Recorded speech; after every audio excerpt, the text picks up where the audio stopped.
because my kids are asleep, and I'm looking over to see my wife's reactions as she's smiling. So I think this is a good level of loudness for this introduction to episode 9 of Cheaper Than Therapy with me, Chris Kavanagh. Thank you so much for tuning in. I'm enthralled with joy anytime I know someone's listening to this, because it does feel like I'm shouting into some sort of void, an internet chasm of nothingness, if you will. And it's really nice to know when people respond and tell me they like it. So thank you for that. Much appreciated. What's been up with you? What's been up with me? Well, been soldiering on at the old job and about to end my round of therapy, because I don't know how it works. And eventually, after 20 sessions or something, the Canadian government's like, that's enough therapy. Let them loose in the world and see what happens. And finished the second draft of a short film. So I've been creating, letting my essence out and seeing what to do. And I'm stoked. I'm so stoked. I've also been having some trouble negotiating my emotions between how I feel when I work a job that I make money doing and how I feel when I do things like this. And one makes me feel like loving life, and the other one makes me feel like I'm bathing in feces emotionally. And it's not the greatest feeling, let me tell you.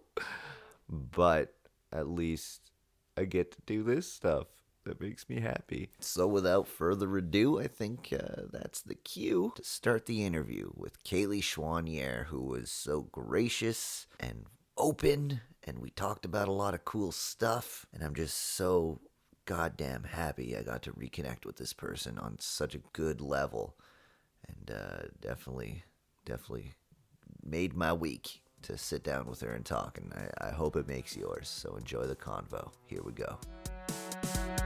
All right, so I'm sitting here with Kayleigh Choiniere, Montreal-based. Did I say that right? Yeah, you did. Jesus, you're laughing at me. It's okay. It's because people always have hesitation on it. Choiniere. Exactly. No, that's not how we'd say that name. Okay, Kayleigh Choiniere, who is a Montreal-based actress.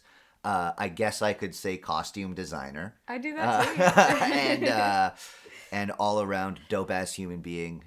We met doing a play years ago. When I was still a raging alcoholic asshole, which is crazy. Look how far we've come. And now we are in your apartment, which is beautiful. There's a little pillow with a squirrel on it. It's fucking dope. And you've been so gracious to guest on my podcast. And I'm just so happy that you're here and talking to me today. I'm stoked as fuck, boy. Great. Okay, I guess the last time I interviewed somebody, I just went straight into it and was like, okay, this is what we're talking about now. Okay. I don't know if that's the best technique, but at least it's a technique. Okay, I'm ready for it. So you had mentioned to me that when I saw you at an audition, you mentioned best to place me, to talk about these kind of things. Yeah, let's all talk about how crazy we are in front of the people who control our careers. Yeah. You told me that you were into this type of therapy that is very physical. You have a lot of breakthroughs with it because it's so Somatic physical. Experiencing Therapy. Okay, yeah, and that is done in an office or a dance studio? Because I know that sounds like the dumbest thing. No, not at all. Right now, but because I looked it up and I was like, okay, so you're going through and you're taking all your dysregulatories and then you're making them a regulatory thing. Am I saying it right? I mean, I don't know. I just paid someone to do it to me. Okay. That's fantastic. Yeah. No, so it's much more like massage or acupressure. So I used to do acupressure, and that's done in an office. So you have a discussion before, and then it would be like acupuncture, but instead they're just holding pressure points. So it's actually... So you're not being penetrated by a professional with knives. No, exactly. That's needles. Needles. Oh, yeah. Not knives.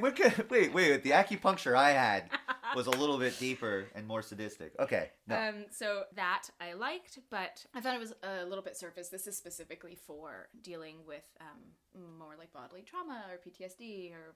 I mean, it can work for a lot of different things. So it's done in what looks like a big massage studio, but there's also like a little more traditional therapy space as well. I fucking knew it. Yeah. Because you explained this to me, and in my head, I'm like, my therapist's office is about as big as this living room. Yeah. And I'm like, if I were to go to therapy and this person would be like moving my body around to see where my tension is and stuff like that, I'd be hitting the walls and shit. So that's why I was like, is this a dance studio? So it's a big ass office. So it's an office that's about the size of my living room, my kitchen, and then the massage table would be there. And then here we would chat. And then it's all done on a massage table. I'm not like running around and doing stuff. Yeah, I'm, no. Like it's in between my idea of this dance studio where you're, okay, releve, and now do a lead. Yeah, I think that's more like drama therapy. Okay. When you're using that. Okay. Because people do like improv-based drama therapy. And yeah, I've seen that on like It's Always Sunny, but I've seen it. Yeah. Okay, and you have been doing this for how long? I've been doing it since April or a bit before then. I was on a waiting list for a couple of months, so I tried to do it for a while. So this is like a popular form of therapy that like is sort of like people who want to heal do seek this out. And so it is more alternative, but I find it's a lot more helpful for me because like traditional like talk therapy, I find it just gets really cerebral, and then I find myself like just like as the actor side of me making justifications or actually making justifications and finding objectives and all of that for the things that I'm feeling. And so it doesn't necessarily it's not necessarily that helpful for me because then I'm like, did I just rationalize this because I needed it to fit into this box and this narrative that I think I'm exactly telling. The story that I'm telling my myself. God. And I over intellectualize it, and that's also maybe because I'm a Gemini. No, it's funny because you said, it's like an alternative therapy. I'm like, well, not for you because you are an alternative person. Exactly. So like, it puts you in your body. Yeah, like, that's so what, it makes me, and I guess also being a performer, I find it a lot easier to access like my emotions and that kind of thing by getting into my body and getting grounded. Well, it grounds you. Yeah, exactly. So that's what it is. It's holding different parts of the body, and then you really pay attention to what you're feeling and what your body's doing, and then you learn ways to self-regulate or regulate what it is that you're feeling. Because sometimes you'll talk about something because you're speaking all the way through while they're holding different parts, and their job is to notice, like, let's say you're speaking with your hands in a really like frenetic way when you're talking about this thing. They'll be like, wait, what is it that you're feeling in your hands right now? How is that linked to what it is that you're talking about? Oh my God, that's and then can we release genius. That?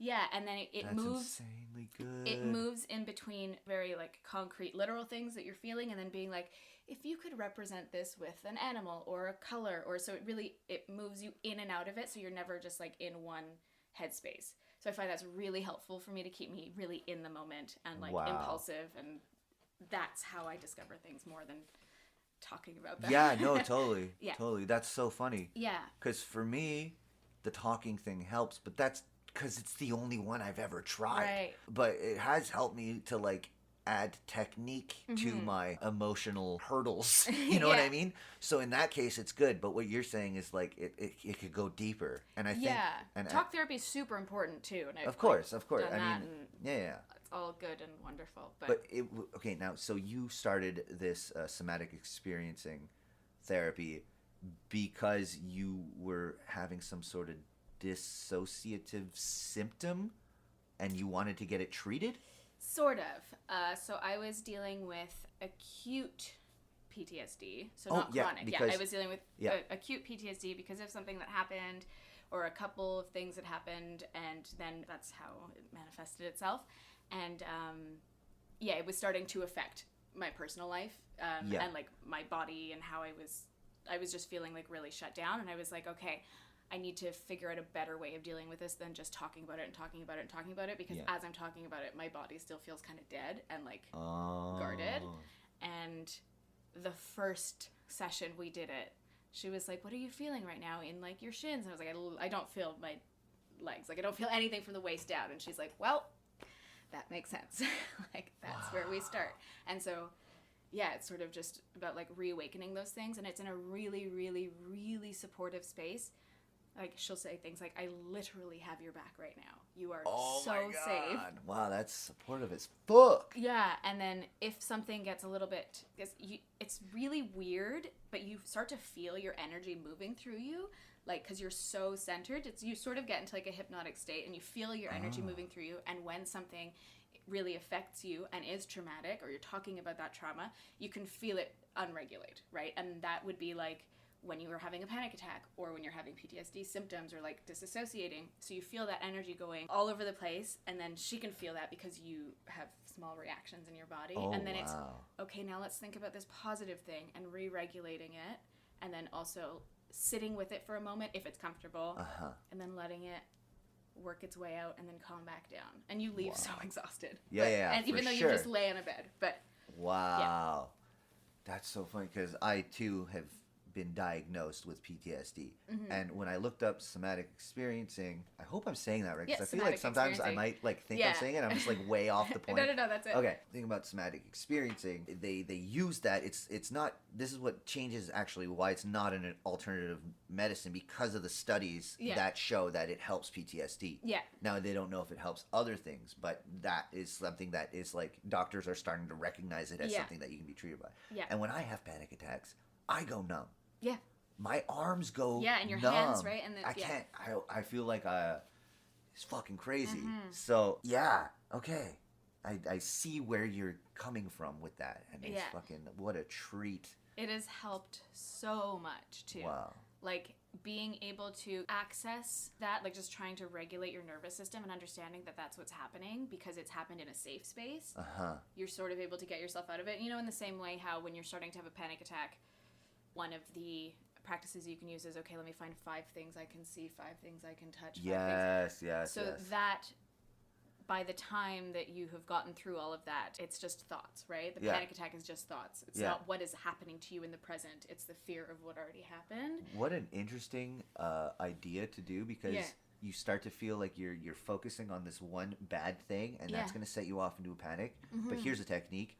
Overload your brain with what's in the moment, sensible shit that you can touch and feel, and then it's going to distract you and make you focus on something else, and that's so interesting. Eckhart Tolle and Oprah talk a lot about that. I was a couple of weeks ago traveling through Morocco, and there were a lot of like very long bus rides, and I listened to all of Oprah's, I don't know what the real name of the podcast is, but I always call it Super Soul Cycle. Super Soul Cycle? I think it's Oprah's Super Sundays or Soul Sundays. Anyway. We can fact check that later. I'll come in here with and it was really called this. But she does a 10-part with Eckhart Tolle on Awakening. His Eckhart? book. Aaron Eckhart? No, Eckhart Tolle. But yes, similar, yes. God. I'm like, Aaron Eckhart wrote a book? Yeah. Okay, I'm sorry. No, it's fine, but it's just... So it's a 10-part... It's 10 parts about like becoming awakened to your consciousness, basically, and how your consciousness is so much more than just your thoughts. Your thoughts is one small part of who you are, and having that awareness of that can really diminish things like anxiety and stuff, because you're able to step outside of yourself a little bit and know that the thoughts are absolutely happening and valid and real. But how can you be objective about it? Like, or know that thoughts are not going to hurt you. Because it's just a thought. It's not happening to you in the moment. That is such an important thing, that when you're in the throes of an anxiety attack or a panic attack, or you feel it oncoming, that you can't conceptualize in that moment. No, exactly. Right? Wow. Oprah's dope as fuck. She's always been sick, dude. She's always like been on one, you know? Yeah. That's amazing. Yeah, so I mean, that's a very, very, very small blip of this whole book, which is a really, really great read. I recommend it to anybody. Super Soul Conversations. Super Soul Conversations. I prefer Super Soul Cycle. Yeah, it's like there's an alliteration of sounds. And it's like Soul Cycle. Yeah. So. Soul Cycle. Is that like a Soul Train, but everybody's on a stationary bike? Exactly. That's a terrible joke. No, it's that's a terrible joke. I take it back. No, it's really, really expensive cycling, like static cycling classes. They make fun of it on Broad City all the time. Oh, shit. Okay. I got to get back into that show. Well, I don't think we're supposed to use it right now because they support Trump. They give money to his campaign. Broad City? No! Oh, cut that out. No. I'm like, that's a big fucking disconnect with what they're going Soul for. Cycle Okay. Soul Cycle. Okay. No worries. Yeah. No worries. But it's so funny because when I would start to get into the throes of a panic attack, before I started to have an inkling that there was anything wrong with me to begin with, right? Because I was like perfect in my head. I would just drink. Yeah. And that would ground me. Yeah. 5 things I could touch. Beer bottle, beer opener, the fridge, the bottle on my lips, and the beer in my mouth. That was my 5 things, and that would calm you down. Yeah. Plus, being drunk was a great place for me to be because I was so unhappy with everything I had. Yeah. Did you have any like type of vice that way? I'm wondering because you always seemed like you had a head on your shoulders. Not particularly. I don't have a very addictive personality. God, what a blessing. Yeah. Yeah. It really is. I mean, dope. like, I drink and not. Yeah, but you don't drink because you want oblivion. No, you drink because you that's a normal thing to do with your friends. Yeah. Exactly. Yeah, yes. Okay. Thank you. Yeah. So no, I didn't really have any vices in that way. I think what I was doing was just really shutting off and then giving too much to other people to not have to deal with my own stuff. So you weren't practicing the form of self-care exactly that involves boundaries. I wasn't able to recognize any boundaries for myself. Now, are we talking about emotional boundaries between people, or emotional boundaries, physical boundaries, and a lot of friendship boundaries, like a lot of. Which is unfortunate because once you decide to leave yourself vulnerable to somebody you trust and love, and that vulnerability is disrespected, it's fucking traumatizing. That's a big part of it then too, is when you start healing and learning how to set those boundaries, or you are feeling disrespected or attacked or whatever by people that you trust and are open with in that way, that just exacerbates the initial trauma, and actually the two can start to become linked. Like one can associate the other. Yeah. One will start to trigger the other. Yeah.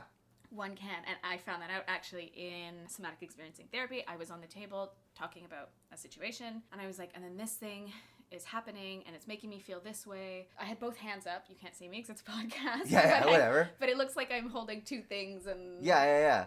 My therapist was like, do you notice how close your 2 hands are and connected these 2 things are?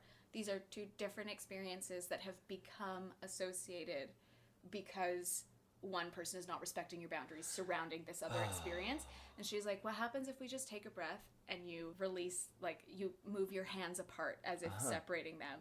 And it was like the giantest wave of energy, and like I'm pretty sure I burst into tears and separated my hands, and I was like, oh my God, I can deal with these 2 things separately. They don't have to be insurmountable put together. And it was like that with a lot of similar traumas sort of building up into this one big giant thing. That's fucking beautiful, man. Yeah, that's a beautiful breakthrough. Yeah. What a trip to have. Like, yeah, I would never know if she hadn't been paying attention to me physically. That's it. And you can't get that out of talk therapy, I think. This isn't a commercial for somatic experiencing, by the way. But it's a great thing to try if you are looking for something else. Absolutely. Holy shit, that's cool, dude. Yeah. I can only, because me with the talk therapy thing, when I would leave myself vulnerable and like, get my heart broken by, like, a friend or a relative, it would be something like, okay, so now I don't trust my own judgment of people. Yeah. I don't trust my own direction of behavior. And I don't trust happiness anymore. Yeah, like, I don't trust the happy feeling. So I would... And now I can't let anybody into that because I'm so protective, or I have to be protective of my heart. And that's a big thing that comes with PTSD or dealing with any type of trauma that people don't really talk about so much, is like the loss and sense of betrayal that comes with it. Yeah. Just because people know you a certain way and interact with you a certain way. And if you have not had a certain amount of boundaries or whatever for your whole relationship, it can be really jarring, I think, for people when you start setting boundaries. That, or because it is a type of power that you have in yourself that you don't allow yourself to have because you've given it to the other person. Exactly. That, or they don't know how to deal with your trauma. Trauma is scary and messy and emotional, and it can come up in ways that you don't know, and sometimes it can feel really selfish to the other person. Totally. So there you feel like, I really need you right now, and then when they can't be there, you feel that sense of betrayal. And that's not saying that the other person is necessarily betraying you or leaving you. And however the situation is, sometimes they are, sometimes they aren't. But there can really be that feeling. So then there's a lot of isolation and loneliness, which just exacerbates those feelings. Yeah. So I had a breakthrough today in therapy because of this shit. that you're talking about, sort of, I realized that up until I started this fucking podcast, Yeah. I was living my life making decisions based on negative things. So it's like something happened, this person didn't like that, okay, I'm going to do this now. Right. Okay, this didn't go well. Okay, so now I'm going to change. Instead it's of not focusing doing on the it positive. I'm not doing it to improve my life. I'm doing it to get away from the bad things. Instead of being like, this thing was positive, I'm going to continue in this direction. Yeah, it would be like, that's the wrong way to go. That's the wrong way to go. And then if you're constantly living in that loop of wrong way to go, wrong way to go, wrong way to go. Yeah. Holy shit, dude. You become... It was feeding my persistent depressiveness. You're so negative, so unhappy, and then you give that to other people too. And it's really easy to sort of get lost in that trauma. And how do you deal with it? How do you start to heal from it? Yeah. It's the only thing that you can do on your own. But yeah, it can be too much for people. Absolutely. Oh yeah, it's hard to, because you know what? On the flip side, I lived with somebody that had chronic PTSD for years, and it was just like, by association, you start to feel that you way. Get it. You know, exactly. You get it. You catch it. You catch feelings. Yeah, and you love them dearly, and it's like, how do I also protect myself? Yeah. And care for them. Yeah. It's hard. Yeah, it's exactly. hard. It's totally. It's very, very messy, but there are a lot of aspects that we don't talk about it that are very normal things to feel. Yeah. Yeah, totally. And if somebody was like, hey, this is already a super shitty thing that you're dealing with, and a super shitty thing before that happened to you, these are some other really shitty feelings that you're probably going to feel because of all these things. And also, healing feels kind of shitty too until you get to the other side of it. So it's going to suck for a while from here on out. Yeah. But then it'll get better. Yeah, exactly. As long as it it's gonna suck. But you have to look at the suckiness objectively and not say like, okay, let's just say a shitty example would be like, you didn't pay your credit card bill. Yeah. You owe like 20% on it, and it's like $200 you don't have. Okay, you could look at that and say, this sucks. This always happens to me. I am gonna be poor. I'm gonna lose all my money, and this $200 is what the fuck. Yeah. Or you could say, this sucks objectively, and say, ooh, I missed a payment. Well, I guess I'm not going to have that extra $200. Yeah. That sucks. But money comes and goes. Yeah, that's it. And let's keep on moving. Right? Yeah. So you look at it in that, like, objectively sucky. Yeah. And it's hard to do because a lot of the times you take things personally because you are having a personal experience with everything around you. And that's where you start to read about ego and learn about ego. I found this was super helpful. To be like, this is the ego part of me that is feeling like I'm victimized, and like these things are valid and they did happen, but how can I look and have that awareness to be outside of it and be like, this is how I'm feeling, this is how I nurture this part of me, but also it's not all about me. No, it's true. Totally. And what's fucked up about ego is like when you're so dissociated or unfamiliar with the term, the definition with it, and you don't know what it is, you think that's what it's basically when people say, like, this is what I'm supposed to be like. This is what I want to do. This is what I'm like. This is my idea of myself. What's all of your... It's how you identify and the things that you hold on to, and that you can feel like you're losing your identity. You can feel like... So I've been trying right now. How do you describe yourself when people are like, "Who are you? Tell me about yourself." Literally, when I like at the beginning of the podcast, but that's like, okay. So but go on. And sometimes we love to identify people as like their job, what they do, who they're with, whatever. How do you describe yourself without all of those things?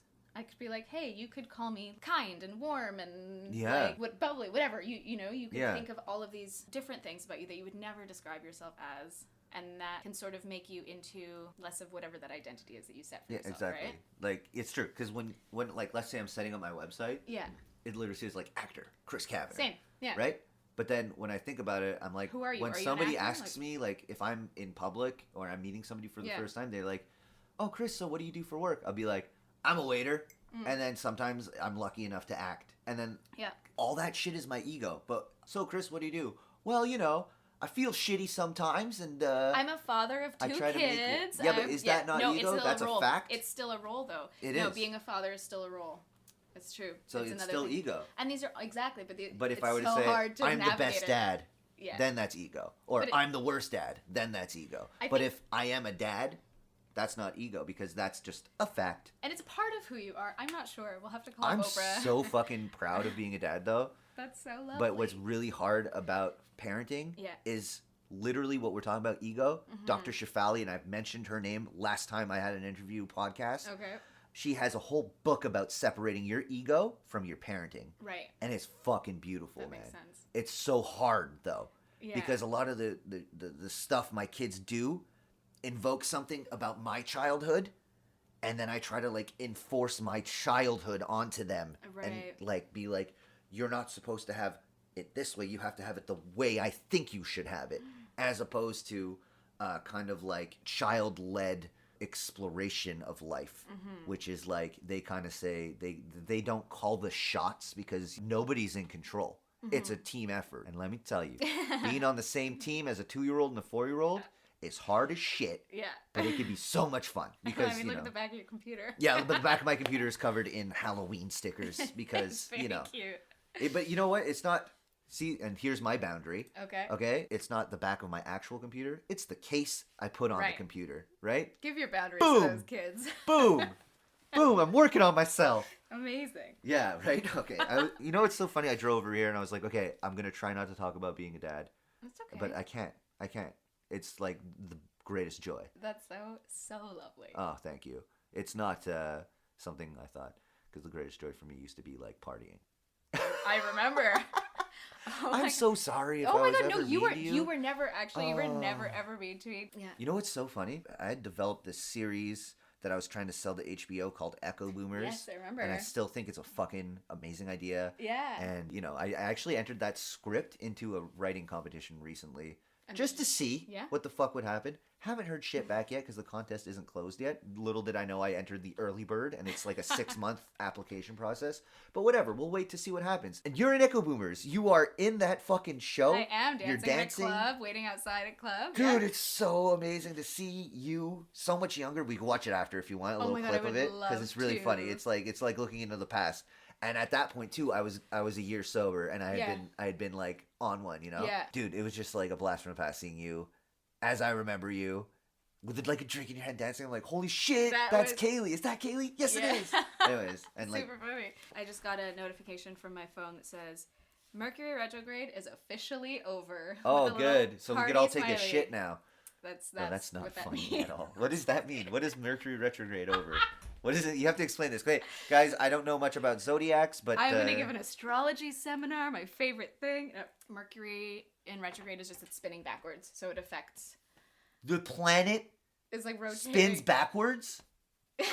Mercury changes direction on its axis and spins backwards? Okay, I'm going to fact check this because I don't want to sound like an idiot. No, I sound like an idiot if I don't know what I'm... Because if I am to believe gravity and physics as I know it... So Mercury retrograde is when the planet nearest the sun is retrograde. So it appears to move backwards, east to west rather than west to east. So the apparent reversal in the Mercury's orbit is actually just an illusion, but that's what it looks like it's doing. Oh, okay. That's why I said it goes backwards. Yeah, that made me fucking shit my pants right there. Can you imagine? Like, this planet's just deciding to switch directions again. I'm like, no wonder why people freak out about this. But it does affect, because Mercury is the ruling planet of like communication and this is news to me. But so communications, plans, public transit, that kind of stuff kind of goes haywire during the planet being in retrograde. And how long is it in retrograde for? It happens, it feels like every other week, but it's been Halloween to November 20th, so it's that's a long time. Yeah, and so you're supposed to get like texts from your ex and like, or don't text your ex during that time. What the fuck? It's like a... And because it's going backwards, yeah, it like brings up stuff from the past. And that's so interesting. Yeah, and you can feel kind of like sluggish and like hazy about stuff. And... Okay, now, here's my question. Mm-hmm.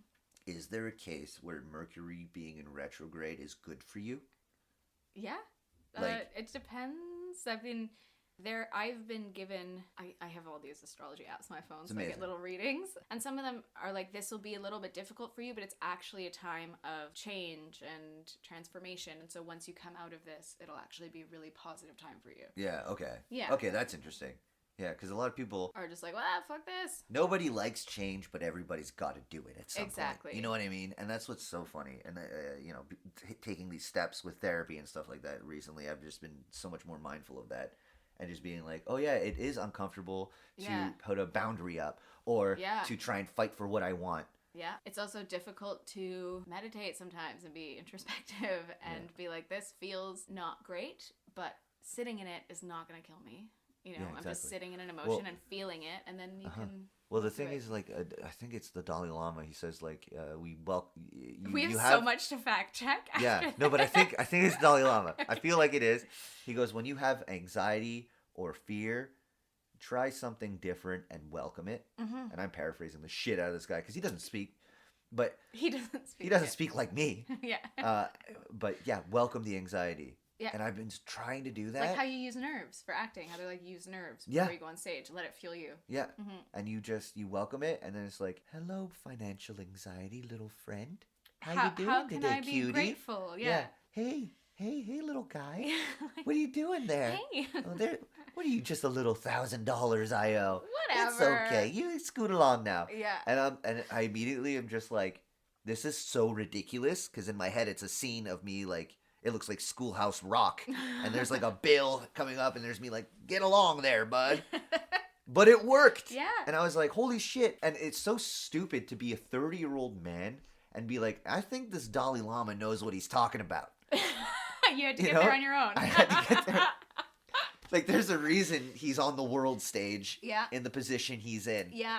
But I had to validate it for myself. I had to fact check this guy, make sure it took made a Facebook video, yeah. popping up and saying, the Dalai Lama's saying this. And then you're like, whoa. And then I'm like, whoa, hey, this guy knows what he's talking about. Yeah. Who, have you heard of this guy? And he looks good in orange. God. Yeah. Oh, I had another point, and then it left me because I was laughing about the Dalai Lama. Why'd you talk about the Dalai Lama? Because he's telling you to welcome your... Welcome change. Oh, gratitude. Gratitude. Yes, gratitude. Another way of sort of shifting your mindset around uncomfortable feelings and that kind of thing is, how can I be grateful for this? I'm grateful because this is going to make me look at something a different way. It's going to make me change. And that's so important. Or this is a catalyst for growth. And so I am actually finding gratitude in this thing that feels kind of shitty. That's a way that I'm trying to work on things right now. I totally agree with you, because it's so hard to look at your existence and be at ease with your perception of it. Yeah. Right? And in order to grow, you have to change your perception of your existence. And it's so hard to do, because it's like, you kind of want to be like, I can't believe I used to think that way. But now I can be grateful for the way I think. Yeah. And I can be grateful for that, me as well, because that made me get to where I am now. Right. Had I not felt that or thought that or done that. I read this really great New York Times article, fact check, just about this woman talking about how her most devastating breakups are her like greatest triumphs, and how she actually really embraces them, because it breaks you down so much and really shatters who you think that you are and your identity when it's really serious, loving relationship, right? And we find a lot of identity in our roles as a partner and in the person that we're with. So it makes you change. And she was like, each time, I gave myself a couple of days of just being so devastated and just sitting in that.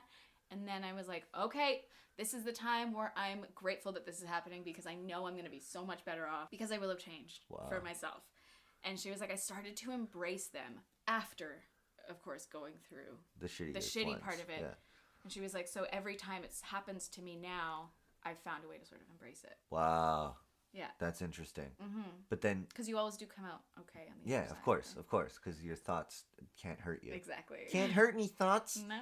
But what's crazy is, like, at that point, I would be worried that I was chasing a broken heart, because it makes me a better person.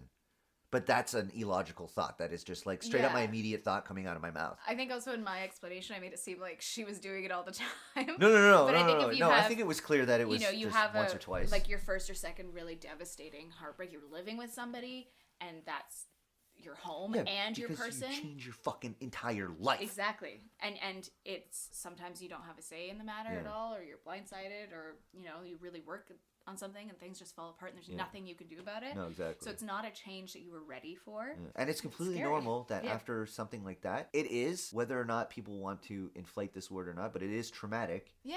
And it's a loss. Yeah. And there's every single person in the world thinks about that. Once this tragedy happens in your life, you think about it over and over again. That's a normal human reaction. Yeah. What's not normal is 18 years later, you're sitting there and you're blaming the guy who just cut you off in traffic on your fucking breakup that you had 20 years ago. Yeah. Yep. And that's why all the young people in therapy right now are doing the right thing, because they're getting that shit out. Yeah, they're learning how to process. Yeah. They're not bottling it up forever. And well, no, I just feel like saying, okay, boomer, right now. You know, that's so mean. But like, it's true though. Yeah. The way that we approached as a society mental health 15 years ago, 25 years ago. Bro, it's so different. It's so different. So I'm sitting here on your beautiful vintage couch, picking up little pieces of Oreos. Oh, no, it's dirt from a plant that fell. See, I had all of my plants on here and all the candles because I created a tribal council from Survivor setting in this corner for a photo. Oh, I'm digging it. Yeah, so that's why it's not Oreos, it's dirt from tribal council. I'm glad I didn't try to eat it. Because you know what I like to do? I like to go over to people's houses, find crumbs in their furniture, and fill on up. Thanks for the snack, mate. See you later. You're welcome. Oh, I don't know if that's worse. It's dirt or Oreos. Oh shit. Yikes. Okay, so we should wrap this up. Cool. All right, so Kayleigh. Yeah. What is your next move? What's the next Kayleigh move that we can be on the lookout for?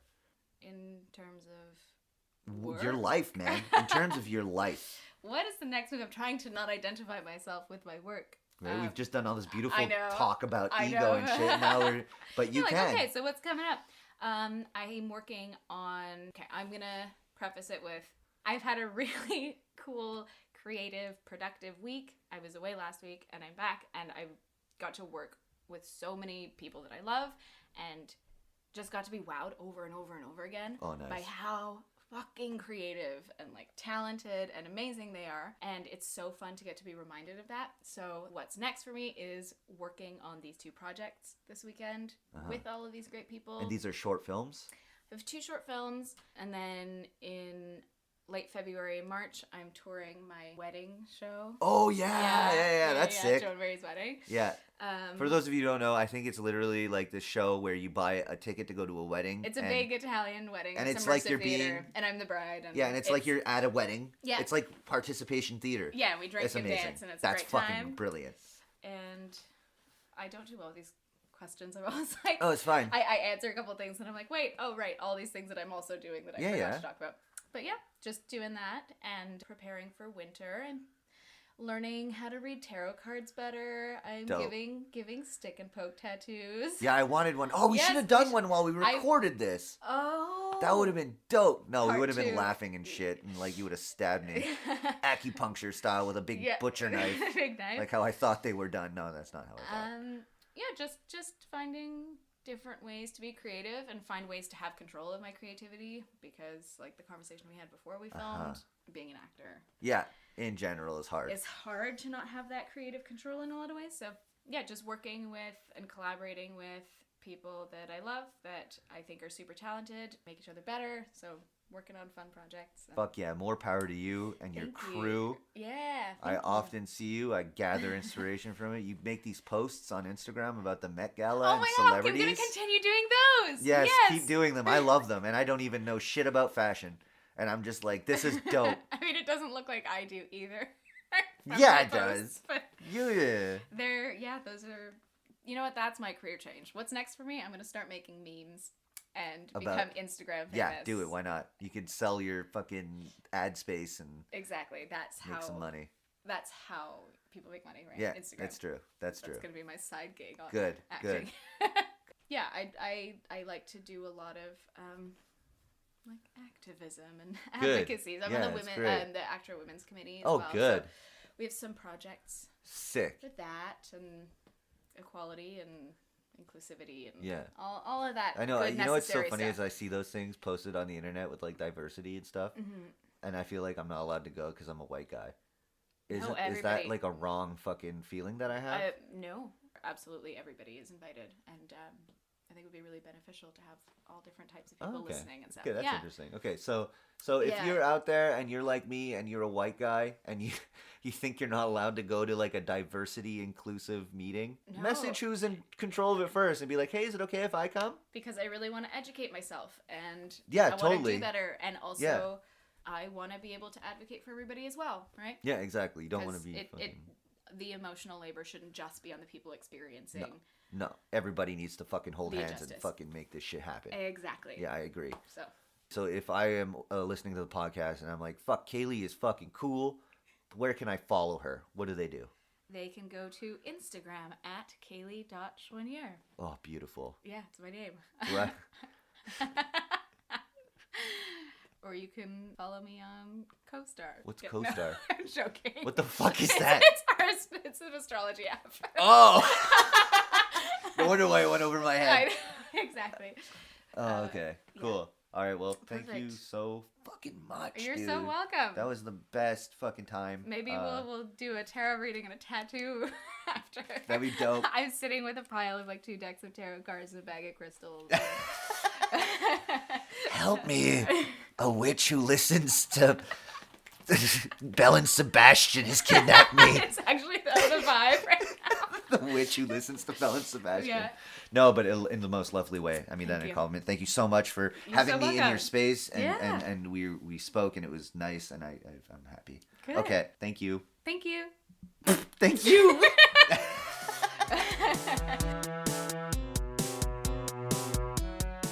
All right, that concludes this episode with Kayleigh Choiniere. Go check her out on Instagram, especially for those Met Gala things she does in her stories. They're so hilarious. Also, if you want to follow me on Instagram, it's cheaper than therapy. No vowels except the Y at the end. And before I leave, I want to challenge you this time to do one thing today, and it's to create something. Either it be a meal, a script, maybe lyrics to a song, maybe just doodle on a piece of paper. Just create something and remind yourself how good that feels to have that control over the world, because you can bring something into this world, whether it be tasty food, whether it be a nice little drawing that you did, whether it be just some kind of tangible thing that starts out as an idea and becomes something into the real world. It's a power move to do for yourself, so please just do it. Okay, well, good luck to you, and we'll be talking soon. This has been Cheaper Than Therapy, and I'm your host, Chris Kavanagh. Cue that music.